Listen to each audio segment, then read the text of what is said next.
This podcast is brought to you by Toyota of Paris. These guys are huge fans of Paris, Texas, a podcast, and they're huge fans of Paris. They are involved in multiple things. If you have any car needs, go check them out. Used cars, Toyota trucks. If you are looking, go check them out. They've got some great guys. Go hang out with one of them. They'll give you some test drives. Toyota of Paris. Thank you guys so much. Let's get this party started. Welcome to another Paris, Texas, a podcast. This is a podcast where you get to listen to people's stories. People that have either influenced or lived in the city of Paris, Texas. I love hearing their stories, and I can't wait for you to hear the next guest.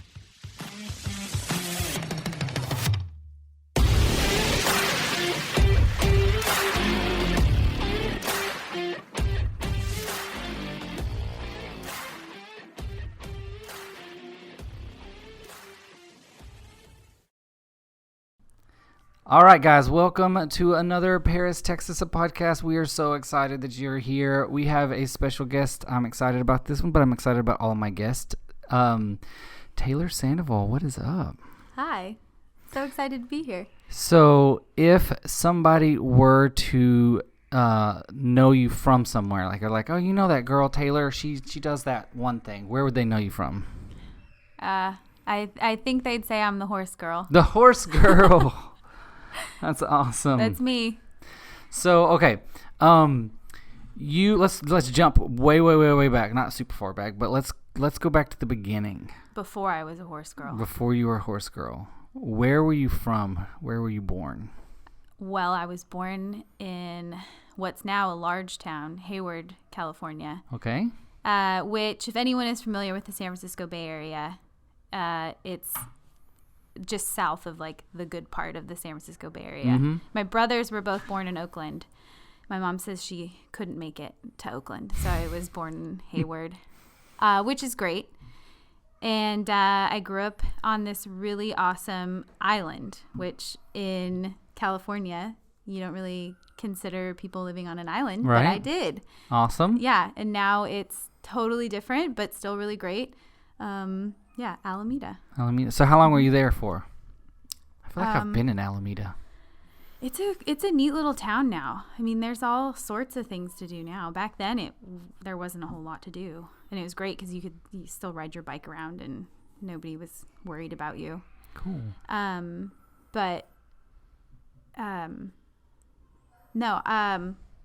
forgot what we were talking about. How long were you there? How long were you in Alameda? Alameda? Yeah, Alameda. I don't know. I was there until we were 12, maybe. 12? Until I was 12. And then we moved to Oakland and lived in Oakland. And that's when I really got into horse stuff because we were living at the ranch where I rode. So awesome. Yeah, it was like every 12-year-old's dream. So that was like your thing through middle school, high school was riding, or mostly high school, since 12? Yeah, I don't know. It really wasn't. It was more my thing from like 8 to 15. Okay. Yeah. And then a friend that I met at the barn, she was older, and I looked up to her and thought she was so cool. She was running cross country. And when I was getting to go into high school, I was like, I want to be just like her and ride horses and run. So I started getting into running, and then high school hits and you're concerned with friends and boys and, all the other drama. Yeah. So I got consumed with high school. It took over. So did you run cross country all through high school? Yeah. Yeah, That's I did. cool. I ran cross country all through high school, and then I did track, and I played tennis a couple times, and then I did soccer. I did all of that, and I did cross country. That's probably the best sport that I was good at. Mm-hmm. And I tried for all those other sports. I tried tennis, and I tried golf, and I tried basketball was one I really wanted to be good at, but I was never good enough to be really on the team. Yeah. I have two older brothers who are very athletic, and my family is a big softball, baseball family. And my mom put me in softball and t-ball, and I just let the whole family down. I was terrible. I mean, like, I was bad. I mean, picking daisies out in the field, bad. And so luckily my mom noticed that was not my area. Forte. Yeah, and she didn't make me play again. I remember basketball. She's like, "Let's go. We're going to go to tryouts." And I can remember vividly laying on the bed and being like, "No." Mm-mm. And then she pushed and I just started crying, like tantrum at 10 years old, just I'm not going. So I was really excited to find horseback riding and running because I felt like I finally found my athleticism. You know? Awesome. Yeah. Now, with horseback riding, was it just riding? Was it like trail riding, or was it like because they have different kind of riding, right? Yeah, they do. They have all kinds of different riding, which is what's so humbling about horses and the equine world is that you can never know everything that there is to know. So if you meet somebody who says, "I know everything about horses," they're lying. They don't. Don't believe them. No, but I mean, I just started. My mom was like just a pleasure horseback rider. So we grew up riding English style, which is opposite of what most people picture out here. Most people picture like the big Western saddle with the horn and, the double, the big reins and cowboy hats, no helmets. What John Wayne would ride. Yeah, exactly. I mean, I grew up with the tall boots, the helmets, the gloves, Awesome. Yeah. And I did a little bit of show jumping, not anything that's like super fancy. Yeah, but I thought it was fancy. I mean, I was like, "Oh, this is cool." That's awesome. Yeah. So you did that between 8 and 15? Yeah. And then we moved out here when I was 15. Really? To Paris or to Texas? Paris. To Paris. Yeah. What kind of transition was that? It was interesting. So my parents are separated. My parents are divorced. And so my dad lived in California still at the time, and my mom just kind of leveled with me. Like, her and I have a great relationship, and she's never sugar-coated things for me. And she was like, "Listen, we're going to Texas. We love you. You can stay here with your dad, or you can come with, Bruce and myself." Bruce is my stepdad, who is also wonderful. And, luckily I'm one of those kids who loves my parents, and I didn't have any qualms with either of them. So it was really just, what do I want to do? And I just, I've always kind of had that like nomadic spirit, and I always want to travel and check things out. And so I told myself, I'll move to Paris and feel it out, see what it's like for 2 years. And then I'll move back to California and graduate from a high school in California. So then I can go to school, to university somewhere in California. And that's exactly what I did. Wow. Yeah. You stuck to it. Yeah. Yeah. So what was your first impression of Paris, Texas? All right. First impression. And how long ago was this? It was in 2005. Okay. So first impression. My stepdad and I came out here prior to us making the ultimate move, and we were looking for a house. Mom gave us one job. Go find us a house. One job. We didn't. We didn't find us a house. So when we came out here, we were living at what was the Holiday Inn. Okay. Across from Brahms, I think it is. Yeah. And I remember somebody was maybe dropping me off from school, or we were going somewhere around the loop. And we were just driving, and I looked over, and I saw somebody with a mullet. And that was my first impression of Paris. I was like, everyone who has mullets. I'm in Texas, in the South, and people have mullets. And that was my impression. Which, of course, now it's not that at all. I've come to learn. But I remember being 15 and, judgmental and... So when you got here, are there more horses and more horse farms here than in California? Like, is it more prevalent? It's different. Just different? Yeah.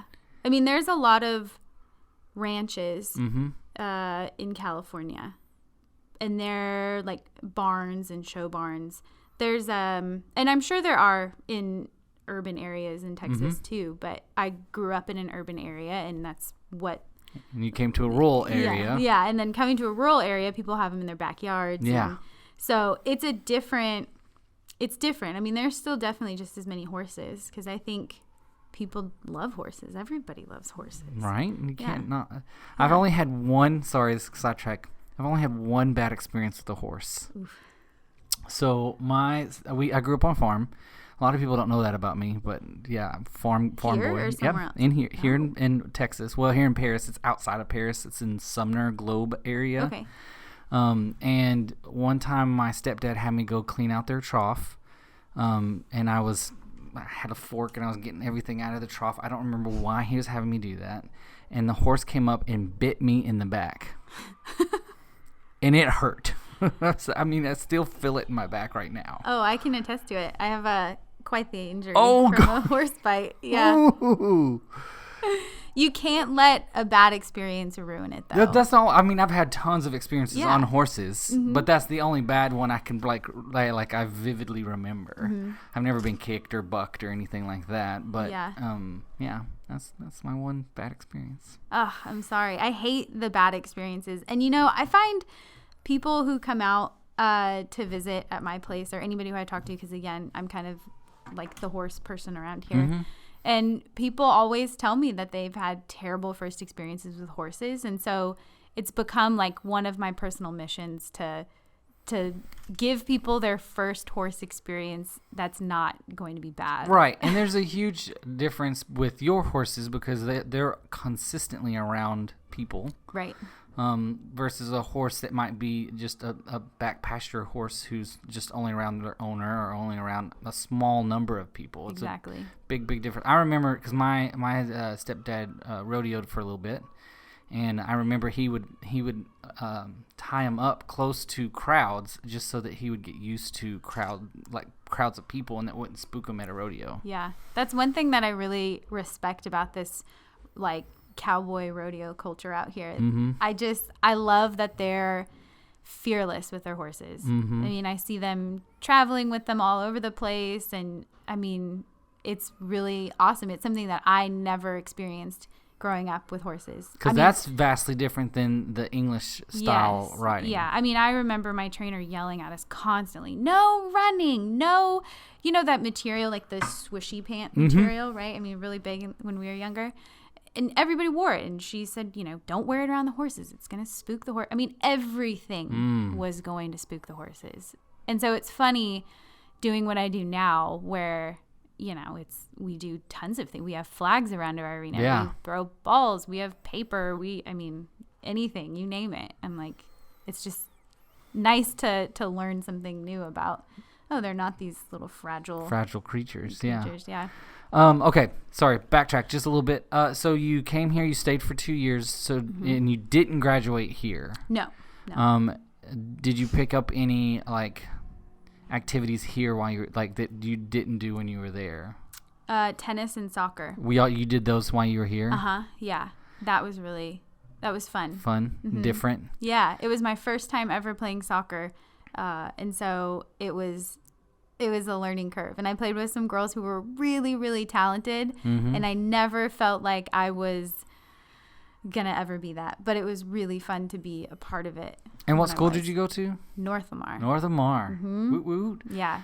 I just left North Lamar this morning on a video job. Nice. Yeah. It still looks the same. I've been there for a few plays since, and I'm like, wow, this is eerie. It is fairly eerie. Okay, so then your senior year, as you predicted, you moved back to California. Yes. And finished out there. What was the plan from there? Like you were coming to the end of high school. What was your dream to go off and do? Well, if anybody knows me, I'm always the girl with the plan. I mean, I've got it. You got plans for the plans. Yes. Yeah. Exactly. So I had everything mapped out. Of course, it never ever happens that way. Well, I mean, sometimes you plan to come here, stay 2 years, and go back, and it worked. That worked. And then when I got back, I was like, I'm never moving back to Paris. Really? Yeah. Wow. I was not going to.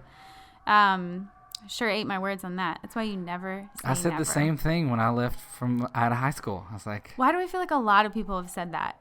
And so then I have they're I happier have a theory, and is it like a magnetic pull? yeah, Brings you well, back?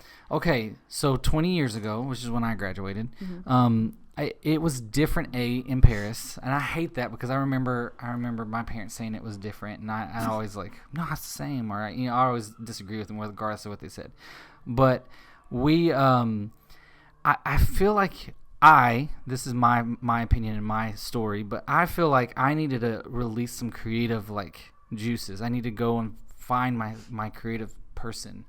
And it took me traveling a little bit to find that person. And I've said this on the podcast, it took me traveling to fall in love with Paris again. That makes sense. To see, because I remember, and I don't know if this is the greatest way to explain it, but I remember being in I was in Pennsylvania. It was up in like coal country or something like that. And this was this beautiful town.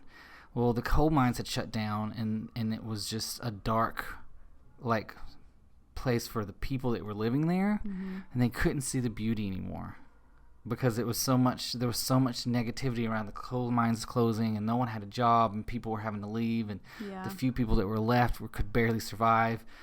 And it was all rock up there, so they couldn't dig plumbing, so there were no pipes for plumbing, which that was a little weird.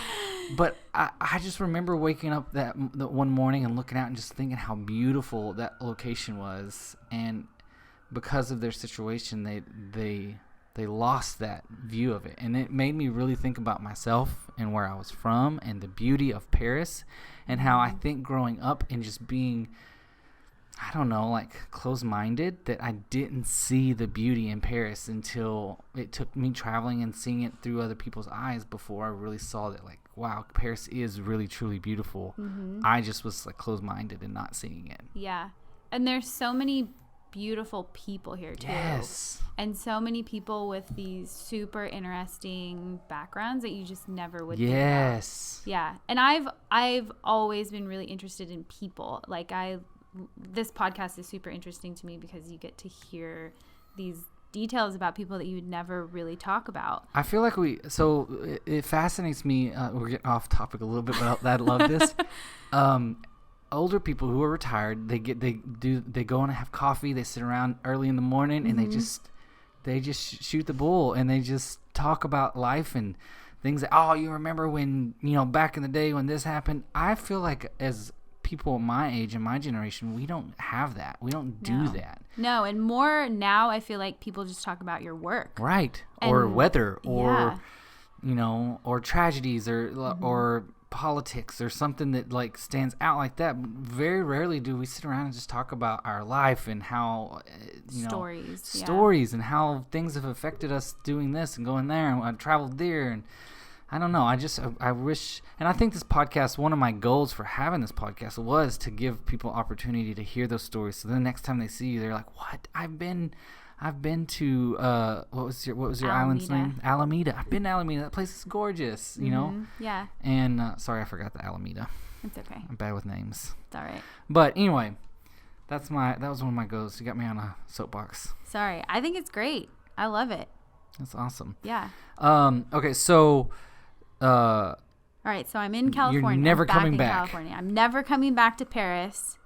And I applied for a bunch of schools, and I decided I was going to go to Humboldt State University. Okay. This is like really small state university in Northern California. And what did you want to be? From the time I was about a senior in high school, because I've wanted to be everything under the sun pretty much. But then I decided I was going to get my PhD in some sort of psychology, and then just, psychologist around. Just be a psychologist and doctor. Traveling whatever they psychologist. do. Yeah, whatever they do. Get a couch and yeah, and just psychologist. And so I went and I majored in psychology, and I loved it and learned a ton. And I really feel like there's so much good information that can be applied to everybody's life through a little bit of psychology. I mean, it's awesome. So I loved it.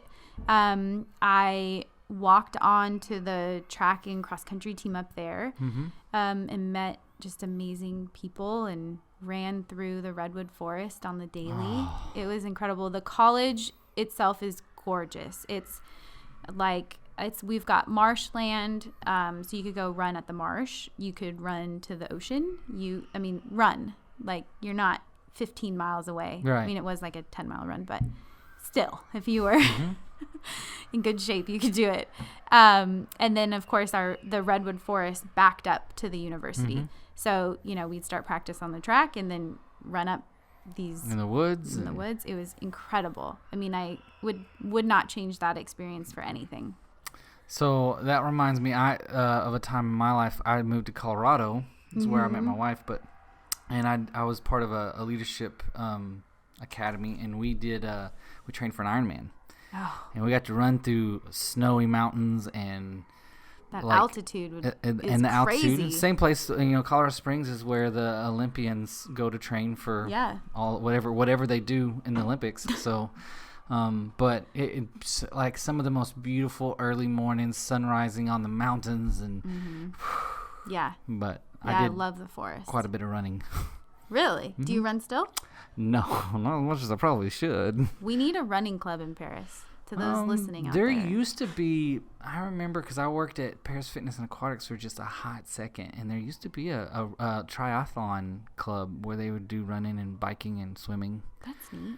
I don't know if they're still doing their thing, but I need to get linked up with some runners. Yeah. Because running for years and years with a group and then having to go run by yourself is like, ooh. Sherry Bedford used to do some running groups. Really? Mm-hmm. I'm pretty sure. I don't know if she still does them because she's super busy with the community, but she might know someone. One of her runners might be still doing it. I don't know. Yeah. So good. If anybody is a runner and they're looking for someone to run with, I know another person. Yeah. Awesome. So how long was that? Did you finish? Did you graduate? Yeah, I graduated in 4 years, like the appropriate amount. Okay. People graduate college in. Not to say anything bad about people who stay at college longer. It's not what I was implying. Career college. Yeah. People. Yeah. My stepbrother took 7 years to finish, but he had several degree changes. He's out. He's happy. It's good. Yeah. Everybody has their own timeline. So yeah, I graduated, and I was so confident and was like, oh, I'm going to go out and I'm going to get a job. Everybody's going to want to hire me. I've got a, bachelor's degree. Yeah. I'm hot. I'm ready. And about that same time, I was kind of lost. I didn't really know where I wanted to live. I was kind of open to moving around again. So you didn't want to stay in California? No, I didn't. This was my plan. I was gonna graduate, which I graduated. I wanted to go stay in San Diego with my brother for a few months, and then I wanted to go stay in Austin for a few months. I had a friend who was living there who has since moved, and then I wanted to move to Colorado, and I'd never been to Colorado. I'd never been to Austin either, but yeah. So just travel and see and experience. Yeah, I love. I used to do this thing where in the morning I would drink my coffee and I would look on like Craigslist and just Google search different locations in the United States, and then I would fantasize about living there and what job I would have and things I would do.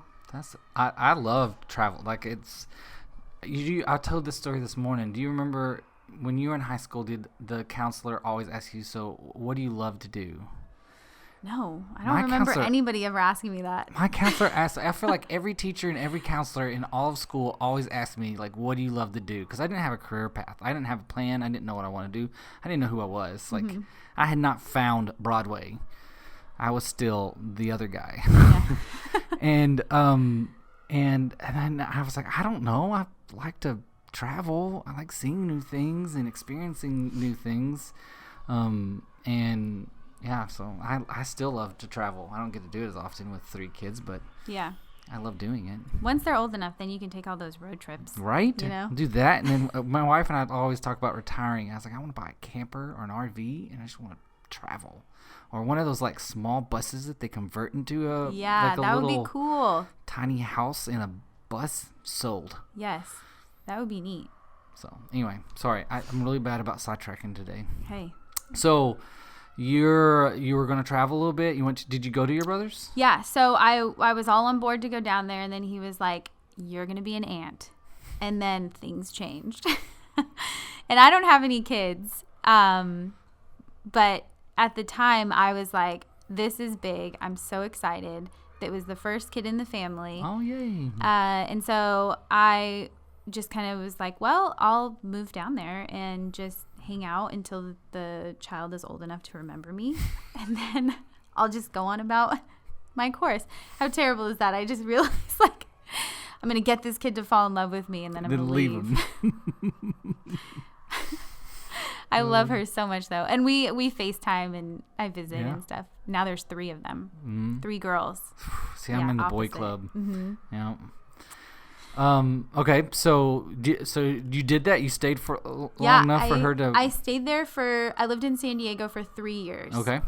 Yeah. And I was working at a therapeutic riding center. Okay. I worked still in the horses? Yeah. Well, when I first moved down there, I was working... I had a few odd jobs, like at a cafe and then hostessing. Oh, it was terrible. I just, I was lost, definitely, to say the least. And I looked at the application to apply for grad school at UC San Diego and was like, this sounds terrible. And so I just stopped. I didn't know what I was going to do. Yeah. For the first time in my life, I really didn't have much of a plan. Mm-hmm. And then I remember my mom came to visit, and she asked me, I was telling her about my lostness, and she said, well, what do you like to do? She was probably the only person who would really ask me. And I was like, well, I've always really liked horses, and I always thought I would work in some sort of like abnormal psychology field. And so I was like, well, I like helping people, and just, so then she brought up therapeutic riding. And when I was a kid, when I was like 12, I volunteered with a woman who was just getting her therapeutic riding program up and running at the barn I rode at. So it just kind of fell into place, and it was like that aha moment of like, oh, this could really be a career path for me. Yeah. So I started volunteering at a center, and then it just fell into place so easily. And when that happens, you just kind of have to follow the signs and just listen, So did you ever consider opening one there? Sure, it crossed my mind, but being a native Californian and understanding everything that it takes to run a business there, it just was not feasible. Daunting. Yeah, when you've got barely anything in savings and you're like, I'm going to open a business. It's like, no, you're not in California. And then, of course, the industry that I want to be in takes a lot of land and horses, so there's a lot of overhead that comes into play with that business. And did so you decided to come back with your mom to Paris, right? Yeah, I decided to move back. Yeah. Did she already have land here? Mm-hmm. Okay, yes. So that was already a bonus. Mm-hmm. Yeah. Mine, right? Kids, just wait, Broadway. You've got 3 kids. Oh. They're going to come back just when you think they've flown the coop. They're right back. Yeah. I kind of want to send them to California. Yeah. Go be a movie star or something. Yeah. That'd be cool. Okay, so you decided you're gonna come back. You're gonna start up. You figured out you're gonna do the therapeutic horseback riding.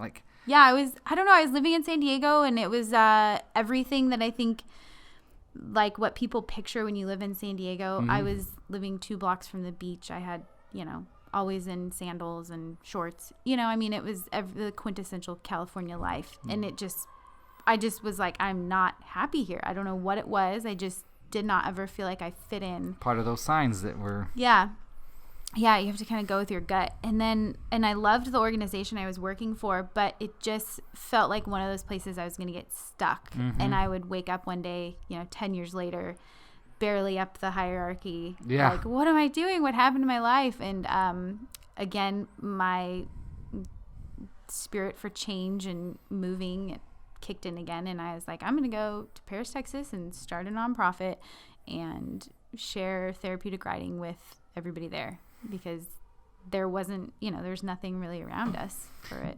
That's so amazing. Now, what year was this that you moved back here? 2016. Okay, 2016. And I remember, and this is where I kind of come into your story a little bit.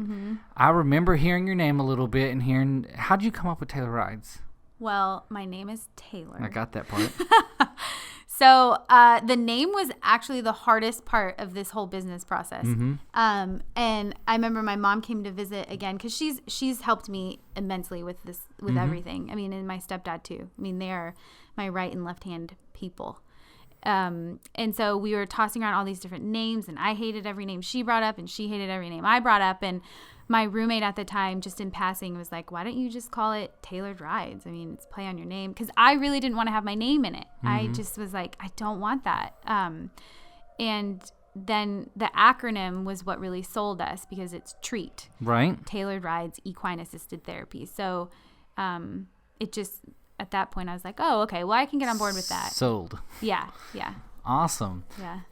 So I think it was in 2016 that you contacted me. And people have probably heard the story, but Liam, my oldest, was begging me to make YouTube videos. And I put them off for like a year, and I was like, no, I'm not going to make videos. Everybody's making YouTube videos. I'm not going to make YouTube videos. That takes a lot of time.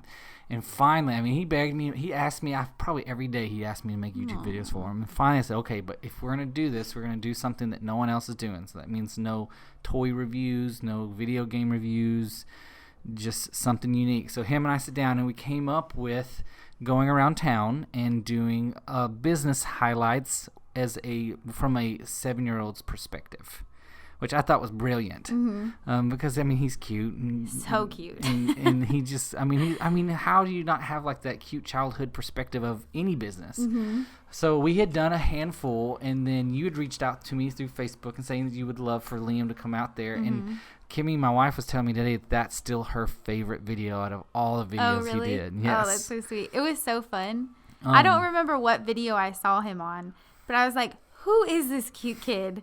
And I want to, like, it ended up being great publicity, of course, for Tailored Rides. But when I first saw it, I was like, I just want this kid on the back of a horse. I want to just give him that. Yeah. And I just was, again, thinking from like a 7-year-old's perspective, like, how cool would it be to come out to a farm, like, get on the back of a horse? Right. So I was really happy that it worked out, because it was, and to show it with Emmett too, right? Yep, Emmett, yeah.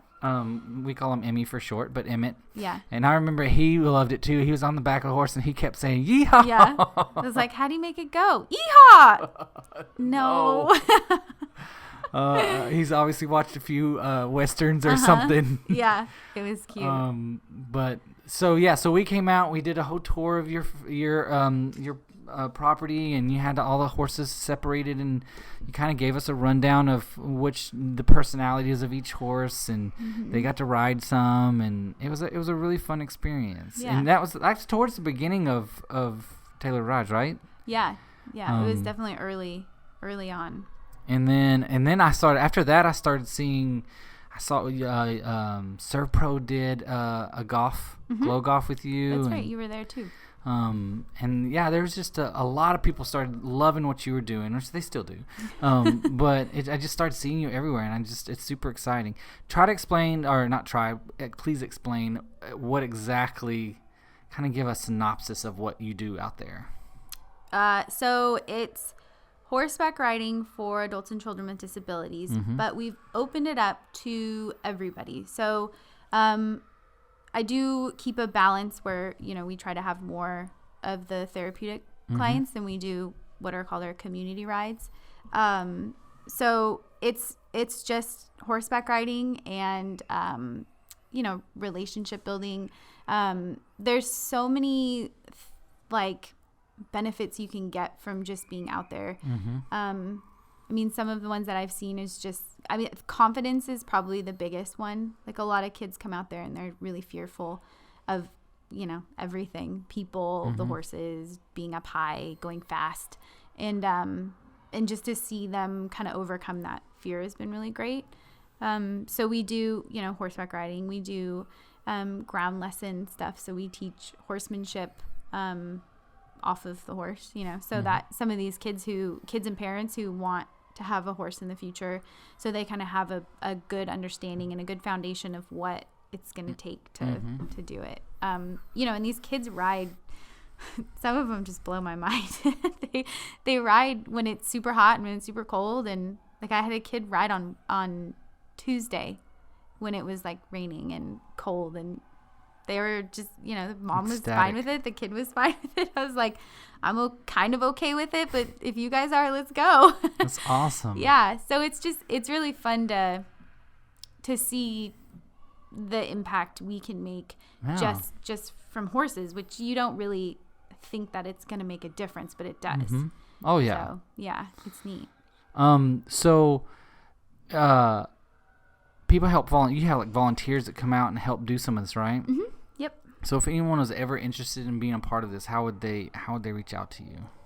Well, I've got Facebook, Tailored Rides. We've got Instagram, Tailored Rides. We've got a email address. We've got a website, tailoredrides.org, where you can find our phone number, our address, everything. I mean, there are 101 ways to contact us, and take your pick. I think this was with you. It might have been with Kimmy, but there's also a side of therapy with being a volunteer and being able to help some of these kids and help with the horses. Like that's its own therapeutic side, right? Yeah. 'Cause I've seen it, now it's about even, but I've volunteered for a long time before becoming like an instructor, and it's incredible to be a part of somebody's happiness like that and to share those moments with somebody. And it's people you probably would never meet in your day-to-day life. I mean, because we all just go to work and we come home, we go to the grocery store, and that's basically it. Stuck in a rotation. Yeah. And so to come outside and to be in the fresh air and to do something kind of unique, it's really special. And it's really good exercise too.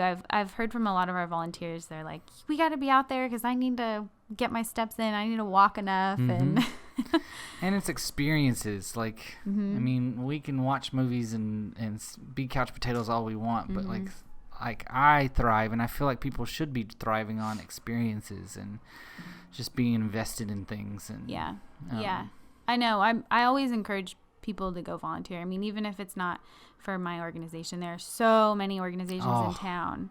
And it's, once a week or once a month, once a quarter, just whenever you can. We've had Meals on Wheels on here. We've had New Hope Center. All of these places have all different variations of help. Yeah. Some of them are just driving once a month. Some of them are guiding a horse. Some of them, I mean, it's so vast. You can find one that you're passionate about. Oh, absolutely. Yeah. CAC is one that we've had on here. I feel like volunteering is a lot like exercising, It's one of those things that you're like, ugh, do I really have to? But then once you start doing it, you're like, oh my gosh, this is amazing, and I feel great. And therapeutic. Yeah, I mean, right? It's better you're a better person when you do it. Right. And it's just, you just got to do it. You just got to do it. Yeah, and there's no reason, because I think people in their head are thinking like, well, there's not really something that, like, what would I do? I'm like, what am I going to get out of it? What am I going to get out of it? Or would I enjoy it? Like, there's so many options out there.